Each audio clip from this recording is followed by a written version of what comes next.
नमस्कार दोस्तों, मैं आपका दोस्त पुनीत और आप देख रहे हैं आपका यूट्यूब चैनल डिफेंस अस्त्र। दोस्तों, आज हम इस वीडियो में राफेल वर्सेस गर्पेनी के बीच एक कंपैरिजन करने वाले हैं।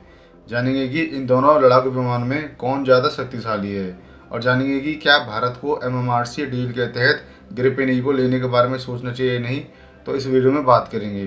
तो चलिए दोस्तों, वीडियो को स्टार्ट करते हैं। राफेल एक ट्विन इंजन वाला मल्टी रोल लड़ाकू विमान है, वहीं ग्रिपेनी सिंगल इंजन वाला मल्टी रोल लड़ाकू विमान है। राफेल लड़ाकू विमान में दो इंजन लगे हुए हैं, वो हैं स्नैगमा M88 टर्बोफैन इंजन। इनमें से पर इंजन 50.04 किलो का ड्राई थ्रस्ट जनरेट करता है और दोनों इंजन मिलकर 100.08 किलो का ड्राई थ्रस्ट जनरेट करते हैं और आफ्टर बर्नर के बाद पर इंजन 75 किलो का थ्रस्ट जनरेट करता है और दोनों इंजन मिलकर 150 किलो का थ्रस्ट जनरेट करते हैं विद आफ्टर बर्नर। वहीं ग्रिपेनी लड़ाकू विमान में F414 GE टर्बोफैन इंजन लगा हुआ है। यह इंजन 58 किलो का ड्राई थ्रस्ट जनरेट करता है और आफ्टर बर्नर के बाद यह इंजन 98 किलो का थ्रस्ट जनरेट करता है। बात करें इनकी स्पेसिफिकेशन की, तो राफेल लड़ाकू विमान की स्पीड हाई एल्टीट्यूड पर 1.8 मैक है और लो एल्टीट्यूड पर इसकी स्पीड 1.1 मैक है और यह 1.4 मैक की स्पीड से सुपर क्रूज हो सकता है। वहीं ग्रिपेनी लड़ाकू विमान की स्पीड हाई एल्टीट्यूड पर मैक 2 की है और लो एल्टीट्यूड पर इसकी स्पीड 1.09 मैक है, परंतु यह सुपर क्रूज नहीं हो सकता। दोस्तों, देखें तो स्पीड ग्रिपेनी की ज़्यादा है हाई एल्टीट्यूड पर, लेकिन यह सुपर क्रूज नहीं हो सकता। राफेल लड़ाकू विमान का रेट ऑफ क्लाइंब 304.8 मीटर पर सेकंड का है, वहीं ग्रिपेनी लड़ाकू विमान का रेट ऑफ क्लाइंब 254 मीटर पर सेकंड का है। राफेल लड़ाकू विमान की फेरी रेंज 3700 किलोमीटर है विद 3 ड्रॉप टैंक के साथ, वहीं ग्रिपेनी लड़ाकू विमान की फेरी रेंज 4000 किलोमीटर है विद 3 ड्रॉप टैंक के साथ। दोस्तों, देखें तो फेरी रेंज थोड़ी ज़्यादा है ग्रिपेनी की राफेल से। राफेल लड़ाकू विमान का कॉम्बैट रेडियस 1850 किलोमीटर है, वहीं ग्रिपेनी लड़ाकू विमान का कॉम्बैट रेडियस 1500 किलोमीटर है। राफेल लड़ाकू विमान का थ्रस्ट बाय वेट रेशियो 0.988 का है, वहीं ग्रिपेनी लड़ाकू विमान का थ्रस्ट बाय वेट रेशियो 1.04 है। दोस्तों, देखें तो थ्रस्ट बाय वेट ग्रिपेनी का ही ज़्यादा है राफेल से। राफेल लड़ाकू विमान की सर्विस सीलिंग 15,835 मीटर है, वहीं ग्रिपेनी लड़ाकू विमान की सर्विस सीलिंग 16,000 मीटर है। राफेल लड़ाकू विमान अपने साथ 4,700 किलोग्राम तक का इंटरनल फ्यूल कैरी कर सकता है, वहीं ग्रिपेनी लड़ाकू विमान अपने साथ 3,400 किलोग्राम तक का इंटरनल फ्यूल कैरी कर सकता है। राफेल लड़ाकू विमान का एम्प्टी वेट 10,300 किलोग्राम है और इसका maximum take off weight 24,500 kilogram है, वहीं ग्रिपेनी का एम्प्टी वेट 8,000 किलोग्राम है और इसका maximum take off weight 16,500 kilogram है। दोस्तों, देखें तो ग्रिपेनी एक हल्का फाइटर जेट है राफेल लड़ाकू विमान से। बात करें इसके कॉकपिट की, तो राफेल लड़ाकू विमान में wide angle holographic head up display लगी हुई है, साथ ही इसमें हेलमेट माउंटेड डिस्प्ले HMD लगी हुई है। इसके साथ इसमें 2 मल्टी फंक्शन डिस्प्ले MFD लगी हुई है, साथ ही इसमें हैंड्स और थ्रोटल HOTA सिस्टम भी लगा हुआ है। वहीं ग्रिपेनी लड़ाकू विमान के कॉकपिट में 3 लार्ज डिस्प्ले और कुछ 3D स्क्रीन भी लगी हुई हैं, साथ ही इसमें हैंड्स और throttle and stick HOTA system भी लगा हुआ है। बात करते हैं दोस्तों इनके रडार क्रॉस सेक्शन की, तो राफेल लड़ाकू विमान का radar cross section 0.5 metre square का है। इस रडार क्रॉस सेक्शन की वजह से ग्रिपेनी राफेल को मात्र 70 से 90 किलोमीटर के बीच में ही ट्रैक कर सकता है, वहीं ग्रिपेनी लड़ाकू विमान का radar cross section 1 metre square का है। इस रडार क्रॉस सेक्शन की वजह से ग्रिपेनी को राफेल 150 किलोमीटर की रेंज में ट्रैक कर सकता है। दोस्तों, देखें तो RCS राफेल का गम है जो डॉग फाइट में राफेल की काफ़ी हेल्प करेगा। बात करते हैं इनके रडार सिस्टम की। राफेल लड़ाकू विमान में RBE-2A ऐसा रडार लगा हुआ है।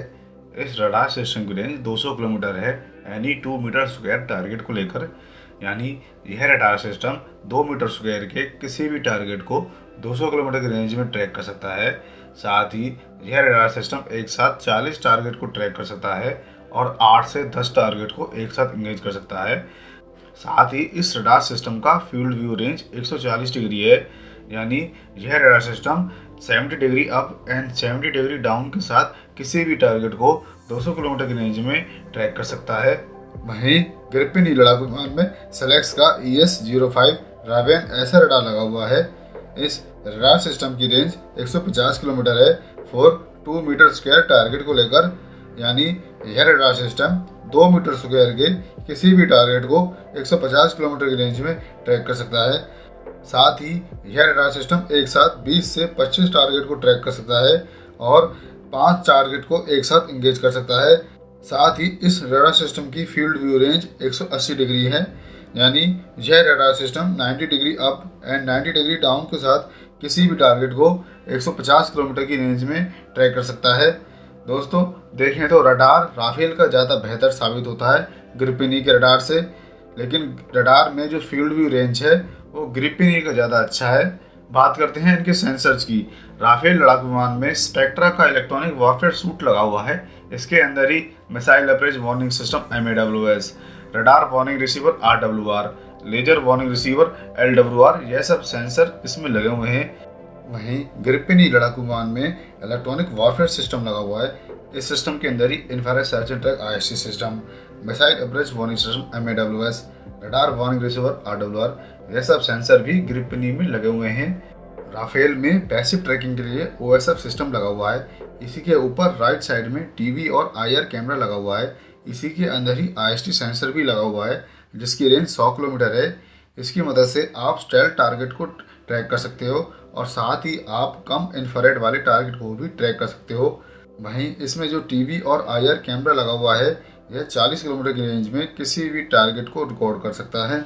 वहीं ग्रिपेन ई में पैसिव ट्रैकिंग के लिए OSS सिस्टम नहीं लगा हुआ है। बात करें इनके आर्मामेंट की, राफेल लड़ाकू विमान में 14 हार्ड पॉइंट लगे हुए हैं और यह अपने साथ 9500 किलो का पेलोड ले जा सकता है। वहीं ग्रिपेन ई में 10 हार्ड पॉइंट लगे हुए हैं और यह अपने साथ 5300 किलोग्राम तक का पेलोड ले जा सकता है।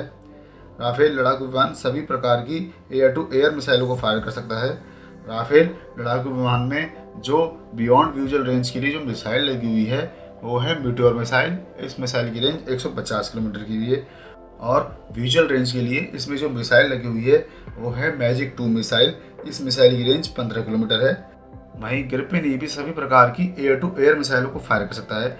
ग्रिपेन ई में जो बियॉन्ड विजुअल रेंज के लिए मिसाइल लगी हुई है वो है मीटियोर मिसाइल। इस मिसाइल की रेंज 150 किलोमीटर है और शॉर्ट रेंज के लिए इसमें जो मिसाइल लगी हुई है वो है M9 साइडविंडर मिसाइल।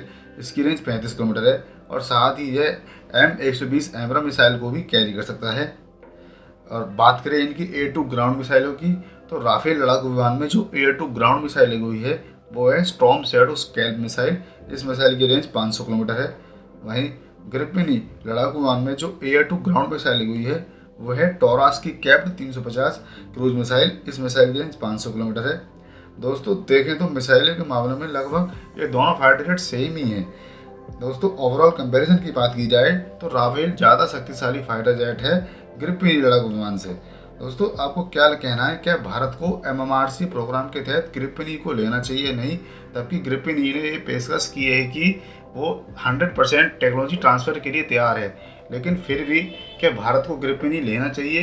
क्योंकि ग्रिपेन ई की यदि डील भी साइन होती है तो ग्रिपेन ई को फाइटर जेट को आ जाने में लगभग पूरा 5 साल का वक्त लगेगा और तब तक हमारा तेजस MK2 बनकर तैयार हो जाएगा। तो क्या भारत को ग्रिपेन ई लेना चाहिए? नहीं, आप मुझे इसके बारे में वीडियो के नीचे कमेंट करके बता सकते हो। और दोस्तों यदि आपको आज का वीडियो पसंद आया हो तो वीडियो को लाइक कीजिएगा और चैनल को सब्सक्राइब कीजिएगा। मिलते हैं दोस्तों हम आपसे अगली वीडियो में, तब तक के लिए नमस्कार, जय हिंद।